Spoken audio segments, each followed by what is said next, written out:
নমস্কার বন্ধুরা, আমাদের চ্যানেলে স্বাগত। আপনারা কেমন আছেন? আশা করছি ভালোই আছেন। যে যেখানে থাকো ভালো থাকো, সুস্থ থাকো। আমরা সবাই ভালো আছি। তবে আজকে আমি চাল কুমড়া এনেছি বাজার থেকে। চাল কুমড়ার ছক্কা বানাবো মাছ দিয়ে। তাহলে চলুন চাল কুমড়াটা আমি কেটে নিই, তারপরে রান্না বসাবো। আমরা আর কুমড়াটা কাটা হয়ে গেছে, মাছও বানানো হয়ে গেছে।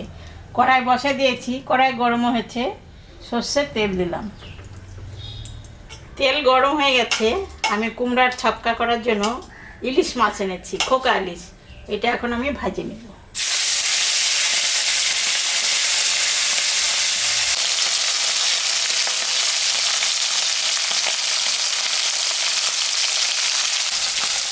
মাছটা ভাজা হয়ে গেছে, আমি এখন তুলে নিব। মাছটা ভাজা হয়ে গেছে, এখন আমি তরকারি করব। কালো জিরা, শুকনো লঙ্কা, সম্বরা দিলাম।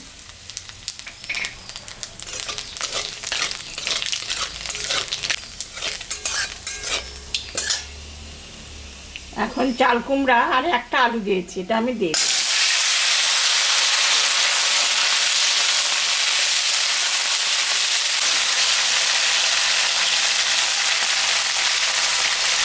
এখন আমি স্বাদ মতন লবণ, পরিমাণ মতন হলুদটা দিয়ে দিলাম।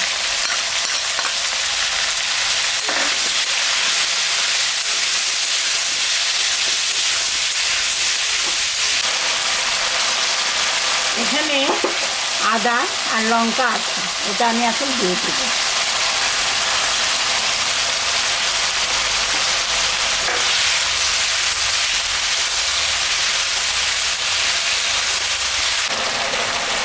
ঢাকাটা আমি দিয়ে দিলাম। 5 মিনিট পরে খুলব। 5 মিনিট হয়ে গেছে, ঢাকাটা আমি তুলে দিই।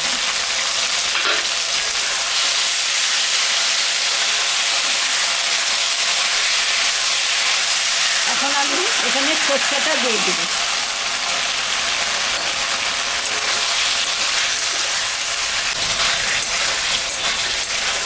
হয়ে গেছে, কারণ সরষে দিয়েছি, বেশি নাড়াচাড়া করা যাবে না, তিতা হয়ে যাবে। এখন আমি সামান্য একটু জল দিয়ে দিলাম। ওটা ফুটে উঠুক, তারপরে মাছটা দিয়ে দেব। ঝোলটা ফুটে গেছে, এখন আমি মাছটা দিয়ে দেব।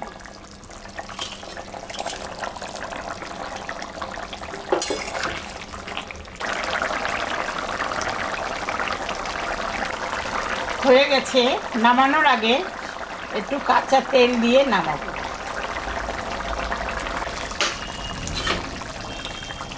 আমি এখন নামিয়ে দেব।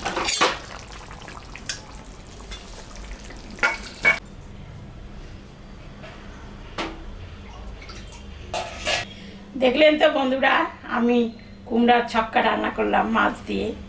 এরকম রান্না করে আপনারা বাড়িতে খাবেন। খেয়ে কেমন লাগলো আমাকে কমেন্টে জানাবেন। আমাদের চ্যানেলটাকে সবাই একটু সাবস্ক্রাইব করবেন। ভিডিওটাকে দেখবেন, শুরু থেকে শেষ অবধি দেখবেন। ভালো লাগলে লাইক করবেন, শেয়ার করবেন। টাটা।